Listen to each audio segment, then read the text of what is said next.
আসসালামু আলাইকুম, B Tech unique আপনাকে স্বাগতম। আশা করি ভালো আছেন। আজকে কথা বলবো কম্পিউটারের ক্যাশ মেমোরি নিয়ে।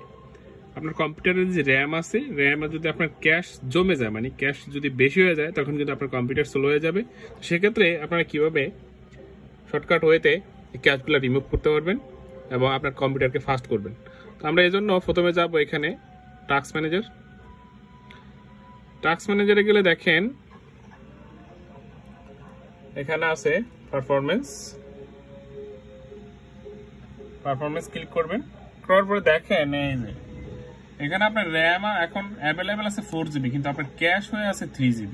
তার মানে আপনার কম্পিউটার কিন্তু স্লো কাজ করতেছে কিছুটা, আমরা এটা বুঝতে পারি না। তো এইটা আপনি কিভাবে ক্যাশটাকে কমাবেন, তো এটার জন্য আমি একটা সফটওয়্যার সাজেস্ট করবো আপনাদেরকে। এটা আমি জাস্ট এখানে রাখলাম, ঠিক আছে, আপনাদেরকে দেখানোর জন্য এখানে রাখলাম।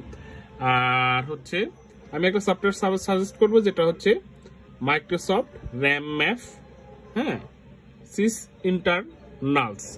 এই সফটওয়্যারটি যদি আপনারা ডাউনলোড করেন, ঠিক আছে, এটা মাইক্রোসফটের অথেন্টিক সফটওয়্যার। এখানে আপনারা যদি ডাউনলোড করেন আপনার কোনো ভাইরাস টাইরাস কিছু প্রবলেম হবে না। তো এখানে দেখেন এই যে এখানে গেলে হচ্ছে এটা ডাউনলোড করতে পারেন, ছোট্ট একটা সফটওয়্যার 671 KB। তো জাস্ট এটা আমার ইনস্টল করা আছে র্যাম ম্যাপটা, ঠিক আছে। আমি এখন এই র্যাম ম্যাপটা আপনাদেরকে জাস্ট ইনস্টল করা আছে, এটা ডাউনলোড করে আপনি ইনস্টল করে নেবেন। জাস্ট এটাকে ওপেন করবেন। ওকে, ওপেন করার পরে আপনি দেখেন এখানে একটা স্ক্রিন আসে।